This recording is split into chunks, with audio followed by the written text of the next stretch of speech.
The biz. Hey y'all, welcome to the 5th episode of Diving Deep with the Levs here on What's the Biz 559, where we focus on helping you thrive in your relationship. And we have a highly requested topic that we want to bring to you today. Honey, tell them what it is. We are talking about communication, and we're going to be sharing with you guys some ways to improve your communication. And you want to watch this to the end because we got a little bonus, I'll say, at the end of this episode. So stay tuned. Yeah, and so first off, man, we just want to jump right into it, and we want to just talk about these big ideas that we have about communication.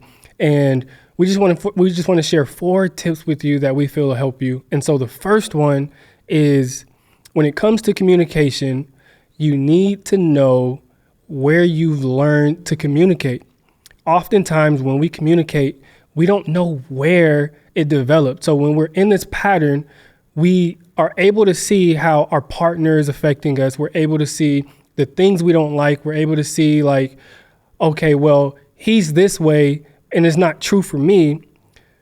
But if you can't identify the pattern that you've developed or how you communicate, think about what other people are saying, especially your partner. Think about how they talk about the ways you communicate and see if there's any significant relationship in your life that talks that same way, because that's usually where you might have developed that type of relationship pattern.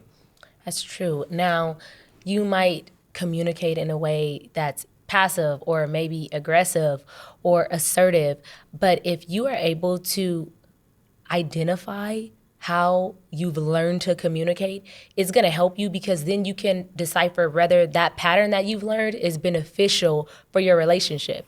And if it's not, you guys are butting heads and there's conflict constantly or disagreements, then it's up to you. You have the responsibility, but you can choose to unlearn some of those patterns to create better ones so that you guys can communicate effectively. Yeah, and when you think about where you've learned how to communicate, it can be directly or indirectly. Somebody who has had an impact on your life, whether it's a mom, whether it's a dad, whether it's a coach, especially for someone who has a history of being an athlete, that critical person or voice in your life can show up in your marriage. So just think about those people who have impacted you. And so the second thing is, be curious. Don't assume. And honey, I'll let you jump into that because I think that's yours right there. Okay, so be curious. So I often say that I want to have my master's degree in Jermaine, right? That's my husband's name, if y'all didn't know that. I guess we didn't really introduce ourselves. I'm Lena, he's Jermaine. But I often say that I want to have my master's degree in Jermaine. And it's funny because my husband's actually going to school for his master's right now. And I'm not talking about a level of achievement, right, where it's like, I got my master's, okay, good, I know everything there is to know about Jermaine. But to be in a constant place of learning him, because he's going to grow, he's going to change, he's going to evolve, hopefully. He's not the same man he was 7 years ago. And so being curious and not assuming that I know it all, not assuming what you're going to say before you say it or finishing your sentences, but to make sure that I allow room for that growth and acknowledge that by being curious. That's so good, honey. And I think you talked about something that we often do in our culture, or at least we promote, is we want to be able to finish our partner's sentences. I know. It's so cute. It is. It's very cute. But one of the things that happens is we get caught in jumping to conclusions, and we, as you mentioned, don't realize that as we progress and as we change, we naturally change as we take in new information, we learn new things.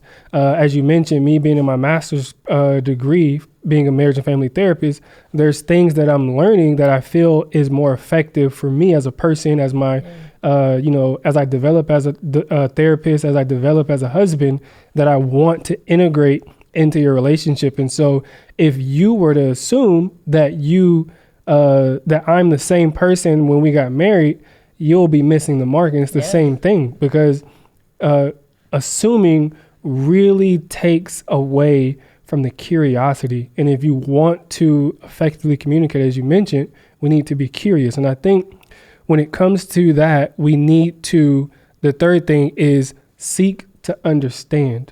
Yes. And when we seek to understand, now we're taking the stance back of saying, like, what can I learn? Mm-hmm. Like, what are they understand, or what are they stating that I need to pay attention to? Oftentimes we can't do that. And I'll let you kind of touch a little bit into that, honey. Like, why is it hard for us to seek to understand? I think it's hard to seek to understand when you're so set in your perspective and your ways and not considering your spouse. So if I'm seeking to understand, I have to take my feelings, my emotions out of it to gain your perspective and to see things from your way, putting myself in your shoes. And I think that helps to understand you better. That's good. And I think just this week, as we've talked about it off air, obviously, but you know, we had a transparent very moment. very difficult conversation. Several, we did. We had a very difficult group of conversations that really showed us that we also have communication to work on as well. And so I'll let you just start with your perspective. Like what this week, what happened? So it was a busy week for us both. Like we said, you're in school, you got your master's that you're working on, work, kids, just busyness, right? And we just kept missing it. I don't know what it was, because it's not a pattern that we've set in our marriage, but it was like, okay, what is this? How did we get here? And where did we go wrong? Because we kept miscommunicating. And so we sat down to talk about it. And it was like the one day where we had like maybe we call them heart to hearts when we got to have those heart conversations.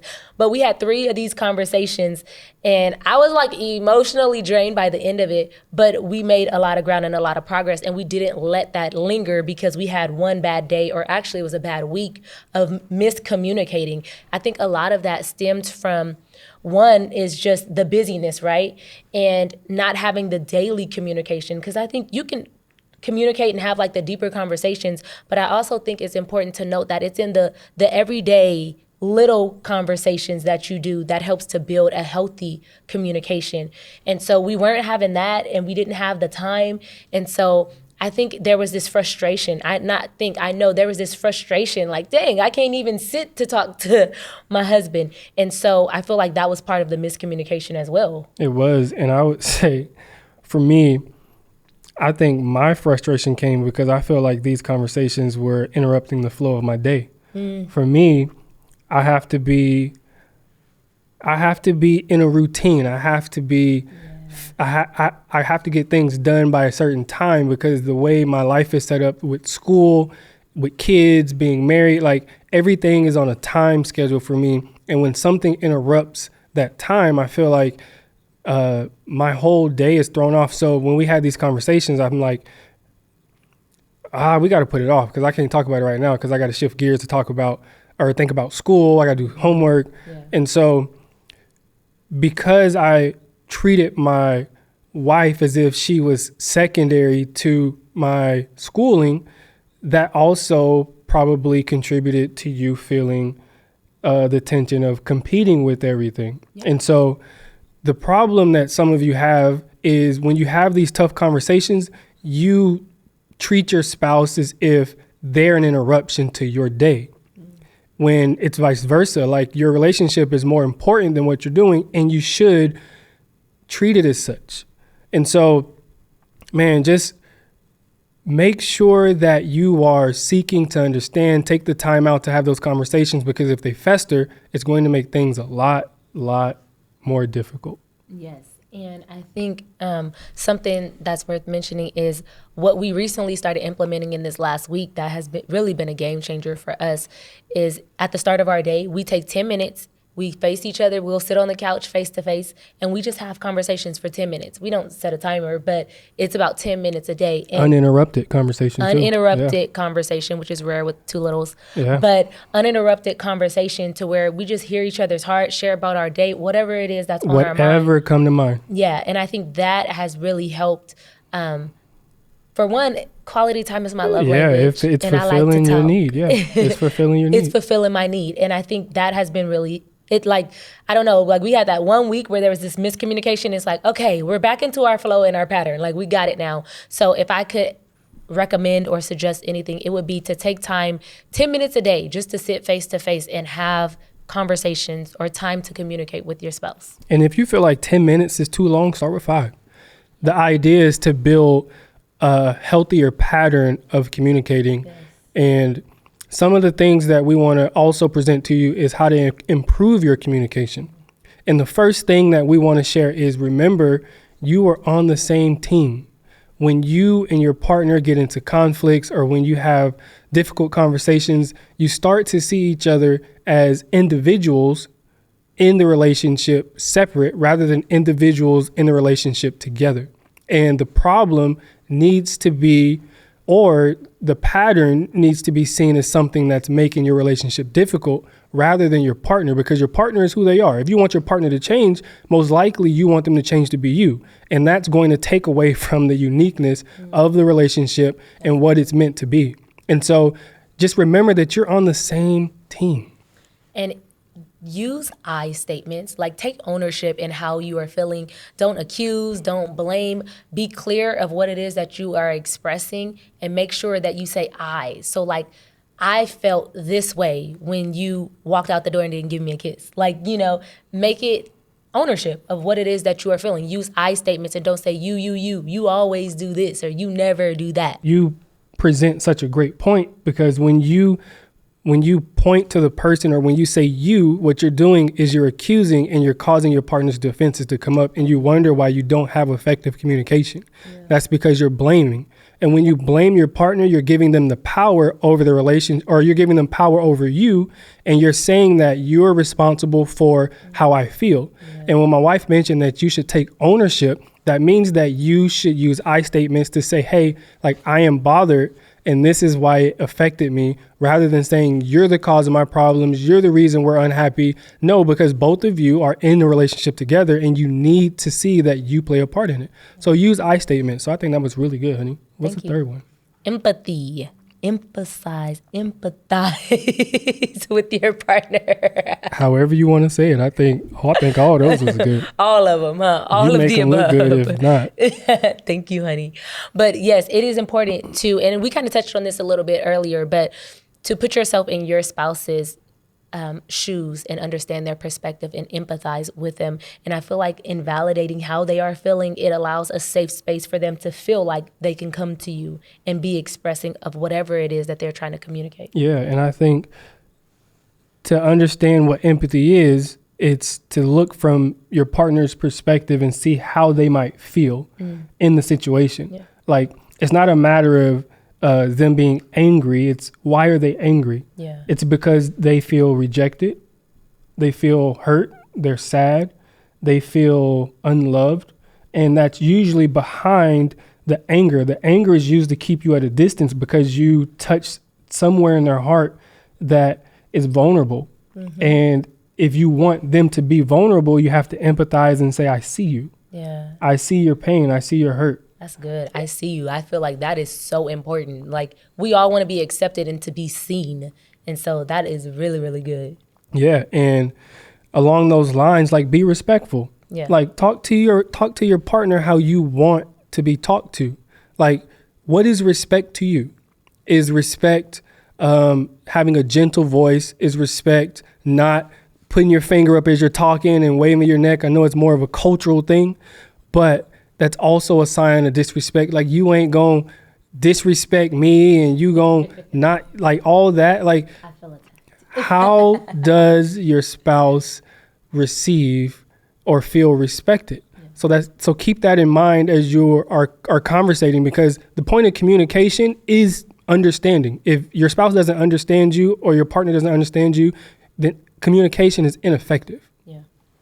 And I think with being respectful, like, no derogatory, no cussing, no yelling, no calling them out their name. Like, you can have a mature conversation and be kind still in the midst of a heated discussion. While you disagree. Yeah. While you disagree. It's possible to do that, yeah. And it's important actually to do that. Yeah, and I actually going along the lines of finger pointing and waving your neck and flagging your earlobes. Like, what? Doing what to your ear level? pay attention to your body language. Yes. Pay attention to your body language because your body language communicates a great portion of what you want to say. Like if you look across a room and you see two couples talking and you can't hear what they say, their body language can give you the gist of the conversation. So your eyes, your nose, how it flares up, give me some more examples. I didn't like if you have your arms crossed, like if you blank. have your arms like crossed. So Rolling your anyways, eyes, rolling your neck. You kind of already said that. And so, honey, body you found some wonderful, shocking statistics on body language. Yes. What did you find? So 55% of our communication is nonverbal.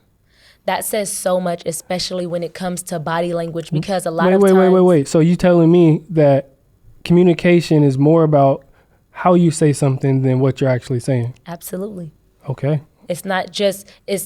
Tone is definitely important in how you say something, but it can be not what you're saying at all because it's nonverbal, right? So it's the way you bring your body into the conversation. So if you're defensive, if your guard is up, if you are dismissing the conversation, or you're not interested, or you don't seem like you're listening, all of that communicates something to your spouse. So be aware of that. Absolutely. I know my face gets me in trouble because I am the nose flare that you were talking about. Listen, in the finger. she might feel like her face gets her in trouble, but I feel like her face gets her out of trouble because she look good. Don't make me You blush. beautiful. What? Thank you. You beautiful, girl. I might take you home.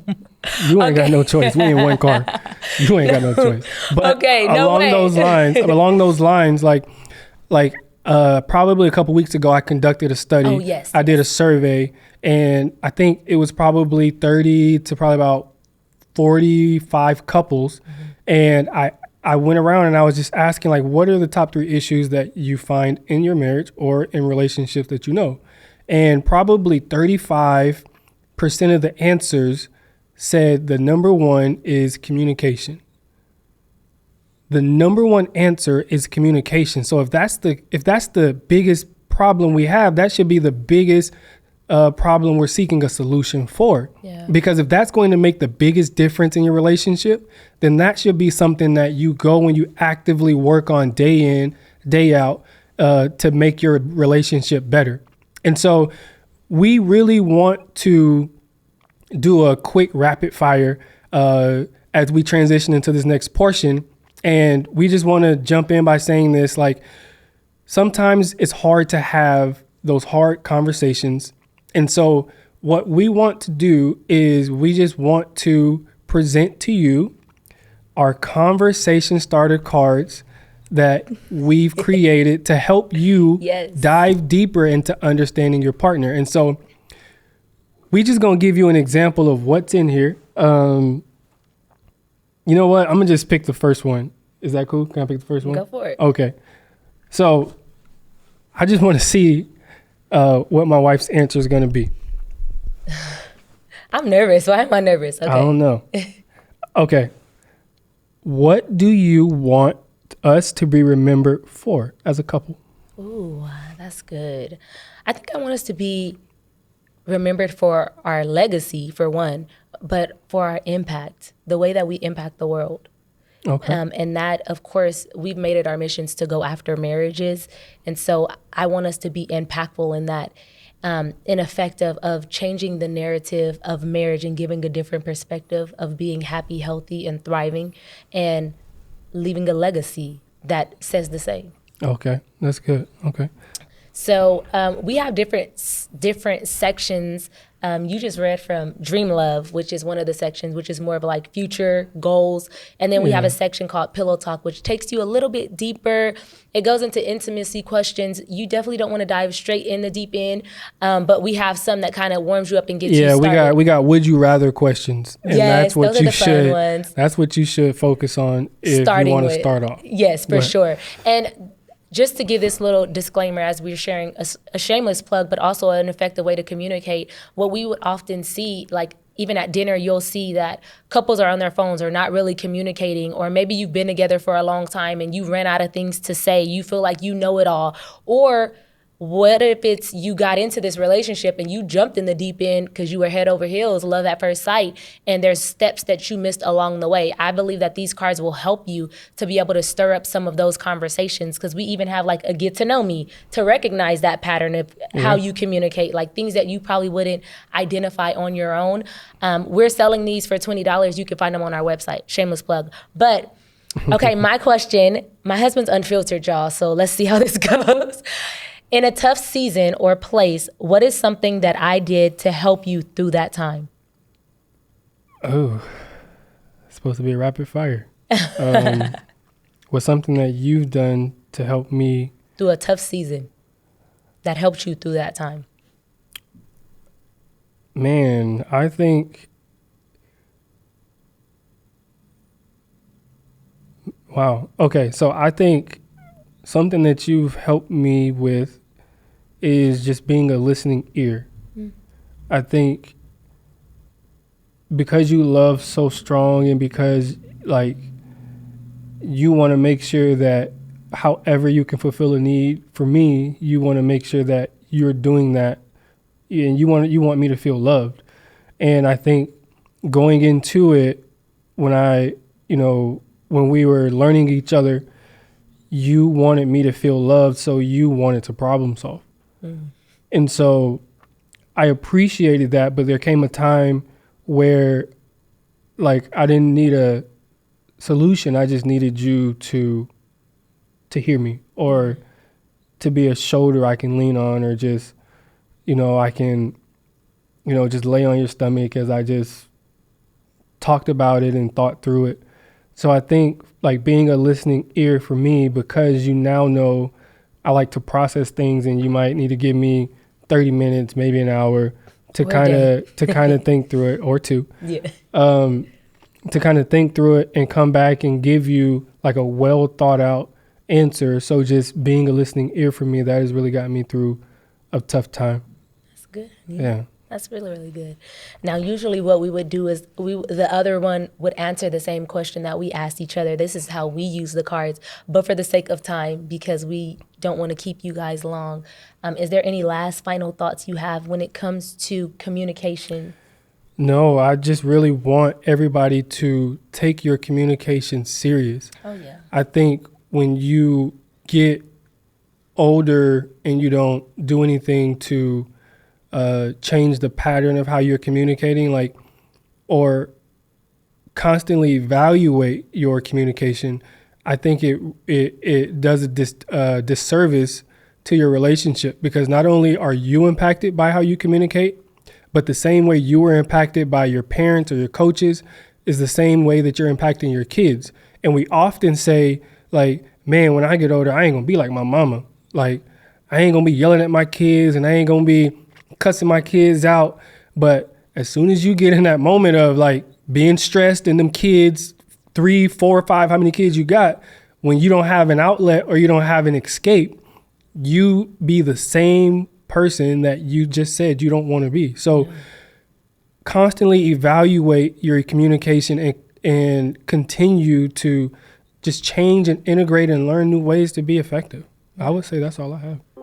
I think that's really good. You know, we hear a lot that communication is key, but nobody are giving you the keys to be able to communicate effectively. And so what I hope we've done is shared some ways with you that will help you to communicate more effectively in your relationship. Yeah, and if you feel like these tips don't help, right below this video, you can reach out to us, or you can reach out to What's the Biz 559, and we'll find some ways to brainstorm with you to help you figure out something that works for you. Yeah, and this is only part one. We're definitely going deeper. In the next one, we'll touch on the different communication styles. But like, subscribe, give the thumbs up. We cannot wait to see you again. Thank you so much for watching, for your support to What's the Biz 559 and Diving Deeps with Lev. We'll see you next episode.